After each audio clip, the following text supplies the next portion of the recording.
நண்பர்களே, இன்றைக்கி நம்ம எங்கே இருக்கோம் அப்படின்னா கூடலூர் போகிற வழியில், அதாவது கோழிப்பண்ணை வளர்க்குறாங்க. கோழிப்பண்ணை எப்படி வளர்க்குறாங்க, அதனால் என்ன லாபம், அதை வளர்க்கும் முறை, அதை பற்றி நம்ம வந்து வீடியோக்குள்ளே போய் பார்ப்போம். இவங்க எப்படி பண்ணுறாங்க அப்படின்னா, ஒரு கோழிப்பண்ணை வந்து லீஸ் மாதிரி எடுத்துக்கிறாங்க இடத்த. ஸோ கம்பெனிக்காரங்க சுகுணா சிக்கனு, இந்த பிராய்லர் சிக்கன், அந்த மாதிரி கம்பெனிக்காரங்க வந்து ஒரு குறிப்பிட்ட அளவு கோழி, அதாவது 5000 10,000 கோழி கொடுத்து வளர்க்க சொல்கிறாங்க.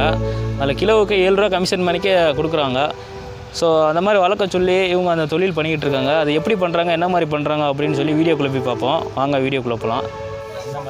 നമ്മളിപ്പം ഒരു ലാഭം എന്ന് പറയുന്നത് ഇത് നമുക്ക് ഒരു കമ്പനിക്കാർ തരുന്നത് നമ്മൾ 2 കിലോയ്ക്ക് 14 രൂപ വെച്ചാൽ. അപ്പം അത് നമ്മൾ കമ്പനിക്കാർ ഇപ്പോൾ 6000 7000 കോഴി ഇറക്കി തരും. അത് നമ്മൾ വളർത്തി ഒരു 200-200 ആക്കി കൊടുത്താൽ നമുക്ക് അതിൻ്റെ കമ്മീഷൻ എന്ന് പറഞ്ഞാൽ 7 രൂപ നമുക്ക് കിട്ടും. കിലോയ്ക്ക് 7 രൂപ വെച്ച് കിട്ടും. പിന്നെ ഒരു 10,000 കോഴി ഇട്ടാൽ അത്രയ്ക്കും ലാഭമാണ്. അല്ലാതെ ഇടയ്ക്ക് നമുക്ക് ചിലപ്പം സ്റ്റോട്ടേജ് ആയി പോവും, അങ്ങനെയൊക്കെ ഓരോ അസുഖം ഉണ്ടായി വരും, അപ്പോൾ നഷ്ടങ്ങളുണ്ടാവും. അതൊക്കെ നേരത്തെ പറഞ്ഞാൽ നമ്മുടെ കയ്യിൽ നിന്ന് കുറച്ച് പൈസയൊക്കെ ചിലവായി പിന്നെ എടുത്ത് അങ്ങനെ വന്നാലേ രക്ഷപ്പെടുത്തുള്ളൂ. കമ്പനിയുടെ ഇത് മൊത്തം നമ്മുടെ ഷെഡ്, നമ്മുടെ സാധനങ്ങൾ ഇതെല്ലാം നമ്മുടെയാണ്. കമ്പനിക്ക് മട്ടും കോഴി മട്ടും അവർ വെയിറ്റാക്കി നമ്മൾ കൊടുക്കുക. അവർ തീവനം, മെഡിസിൻ ഇതെല്ലാം ഇറക്കി തരും കമ്പനി. അത്രയൊക്കെ കാര്യങ്ങളേ ഉള്ളു, പ്രത്യേക കാര്യങ്ങളൊന്നും. இது இப்போ எடுத்து பண்ணுறீங்க, இப்போ எவ்வளோ நாளைக்கு, அதாவது இந்த செட்டுலாம் போடுறதுக்கு எப்படி, உங்கள் இடம் உங்கள் இடமா? ഇത് നമ്മുടെ സ്വന്തം ഇടമല്ല, ഇടം വേറൊരാടെയാണ്, നമ്മൾ ഒറ്റയ്ക്ക് മേടിച്ചിരിക്കുക. അപ്പോൾ നമ്മുടെ സ്വന്തമായിട്ടിട്ട് പോകുന്നതാണ് ഏറ്റവും നല്ലത്. സ്വന്തം എടുത്ത് നമ്മൾ സ്വന്തം ഇടത്തിൽ തന്നെ ഷെഡ് വെച്ച് കോഴിയെ വളർത്തി കൊടുത്താൽ നമുക്ക് ലാഭമാണ്. ഇപ്പം ഷെഡ് ഇപ്പം നമുക്കിപ്പം ഒരു കുറച്ച് നാൾ നമ്മൾ ഉപയോഗിച്ച് കഴിഞ്ഞ് നമുക്ക് വേണ്ട സ്റ്റൈൽസ് അത് നമ്മൾ സ്വന്തമായിട്ടിടണം. അത് സ്വന്തമായിട്ട് വെച്ച് കടയ്ക്ക് സപ്ലൈ ചെയ്യുന്നത് നല്ലതാണ്. അന്നേരം ഒരു കാര്യമുണ്ട്, ഒരു 15-16 പേരെ നമ്മൾ ഹോൾസെയിൽ നമ്മൾ വിളിക്കണം. വിളിച്ച് നമ്മുടെ കോഴി സ്റ്റോക്കായി കിടക്കരുത്. ടൈം ഇപ്പം 42 ദിവസം ആകുമ്പോഴത്തേനും കോഴി 42 ദിവസം വരെ ആ കോഴി വളർച്ച. അത് കഴിഞ്ഞാൽ കൊഞ്ചം നാര് വെച്ചിരിക്കും. 42 നാൾ വളർച്ച. പിന്നെ ഇപ്പം ഇന്ത്യൻ ബോയിലർ എന്ന് പറയുന്നത് 36. അതൊരു 200-200 ആകുമ്പോഴത്തേന് പിടിച്ചു പോകും. അങ്ങനെയാണ്. சரி சரி. இப்போ கோழி வளர்ப்பு முறையை பற்றி கொஞ்சம் சொல்லுங்களேன். எப்படி കോഴിയെ നമ്മൾ ഇപ്പം കോഴി ഒരു ദിവസം പ്രായമാകുമ്പം കൊണ്ടുവരും. അതിന് നമ്മൾ ഒരു 36 നാൾ നമ്മൾ പൊന്നു പോലെ നോക്കണം.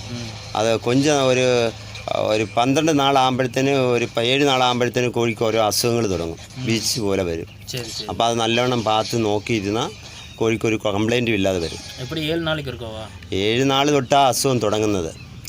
കോഴിക്കുഞ്ഞ് നമുക്കാണെങ്കിൽ തന്നെ കൊച്ചൊരു കുട്ടി ജനിച്ചു കഴിഞ്ഞാൽ ഒരസുഖം ഉണ്ടാകത്തില്ല. അതുപോലെ ഇത് ഒരു ദിവസം തൊട്ട് 7 നാളിനുള്ളിലാണ് അസുഖം ഉണ്ടാവുന്നത്. വീച്ച്, കാച്ചൽ, ഇങ്ങനെയൊക്കെ ഉള്ളത് വരുന്നത്. മരുന്നെല്ലാം കമ്പനിയിൽ നിന്ന് കൊണ്ടുവരുന്നത്. കമ്പനിയിൽ നിന്ന് കൊണ്ടുവരും. അതിന് വാക്സിനുണ്ട് 3 ടവന്ന. ബോയിലർ കമ്പനിയല്ല, ഇതിപ്പം RMB, സുഗുണ, പിന്നെ ശാന്തി, ഇന്ത്യൻ ബോയിലർ. ആമാ നമുക്ക് 1 കിലോയ്ക്ക് 7 രൂപ വെച്ച്. അതെ അങ്ങനെയാണ് കമ്പനി. എല്ലാ കമ്പനികളിലും അങ്ങനെയാണ് കൊടുക്കുന്നത്. 7 തൊട്ട് 12 രൂപയാണ് അവരുടെ ഫിക്സ് ഡെപ്പോസിറ്റ്. നമുക്ക് 6 രൂപ 7 രൂപ വരെ കിട്ടും. നല്ലപോലെ കോഴി വളർത്തി കൊടുത്താൽ അവർ കമ്പനി മാനേജർ എല്ലാവരും ചെയർമാൻ എല്ലാം കൂടി തീരുമാനിക്കുന്ന പോലെ നമുക്ക് എമൗണ്ട് കിട്ടും. கோழி வந்து டேமேஜ் ஆகும். எவ்வளோ கோழி வந்து ഒരു 8000 കോഴി ചത്താൽ തന്നെ എങ്ങനെ പോലും 500 കോഴി മിക്സായി പോകും, டேமேஜ் ஆயிடும். അങ്ങനെ 7500 കമ്പനി കൊടുക്കും. ആമാം. അപ്പോൾ ഒരു കിലോയ്ക്ക് உங்களுக்கு 7 രൂപ ലാഭം. ആമാം. അപ്പം ഇറந்து പോയ കോഴിയെല്ലാം കമ്പനി അതെല്ലാം സ്റ്റോക്ക് വെച്ച് കണക്ക് നോക്കിയിട്ട് അതിൻ്റെ പൈസ പിടിച്ചിട്ടേ നമുക്ക് ബാക്കി തരത്തുള്ളൂ.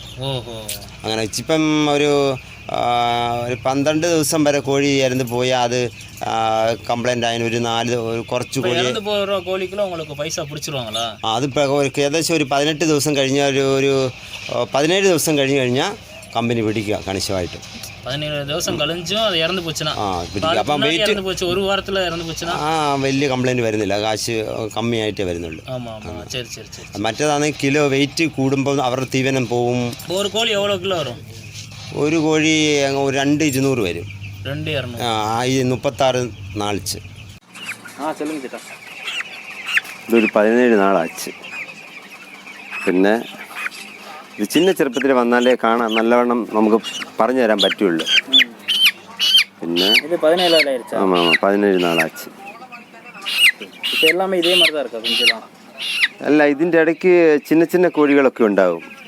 അത് നമുക്ക് ചിലപ്പം വീച്ചായിരിക്കും, അത് കൂടുതൽ വളരത്തില്ല. അതിനെടുത്ത് നമ്മൾ മാറ്റി അത് തനിച്ച് നമ്മൾ വളർത്തും. തനിച്ചിട്ട് വളർത്തും. അത് അങ്ങനെ ഇട്ട് വളർത്തി അതിന് മെഡിസിനൊക്കെ കൊടുത്ത് ഇതേ ലെവലിൽ നമ്മൾ കൊണ്ടുവരും. ആമാ വീച്ചു കോഴി എന്ന് ചൊല്ലും. തനിയെ വെച്ച് നമ്മൾ മെഡിസിനൊക്കെ കൊടുത്ത് അതിന് ഇതേ തൂക്കം തന്നെ നമ്മൾ കൊണ്ടുവരും. വെയിറ്റ് അത് ലേറ്റ് ആകുമെന്ന് പറഞ്ഞാൽ ഇതൊരു 36 ആകുമ്പോഴത്തേന് അതിനും 2,200 വരണം. ആ രീതി നമ്മൾ കൊണ്ടുവരും, മരുന്നൊക്കെ കൊടുത്ത്. കിലോ 2,100 വരത്തുള്ളൂ. അങ്ങനെ വരത്തുള്ളൂ. ഇല്ല, കമ്പനിന്ന് ഒരേ ലെവലിൽ തന്നെ കൊടുക്കുന്നത്. കുഞ്ചനെ കൊണ്ടുവരും, ഒരു ദിവസം പ്രായമുള്ളതിനെ. പ്രായമുള്ളതിനെ കൊണ്ടുവരും. എല്ലാം 14, എല്ലാം ഒരേ പ്രായം തന്നെ. 14 നാള്.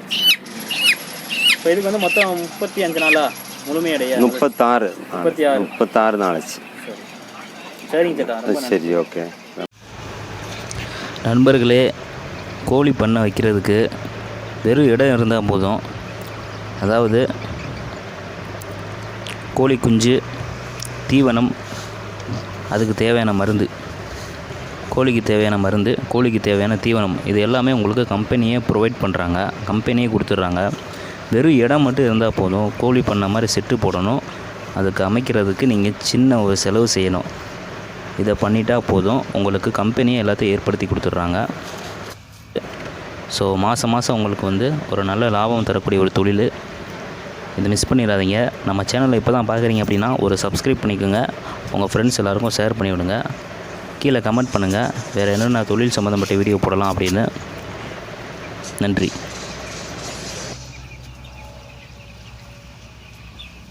அங்கிட்டும் இருக்கு, இந்த பக்கமும் சின்ன ചെറുപ്പത്തിൽ വരുമ്പോൾ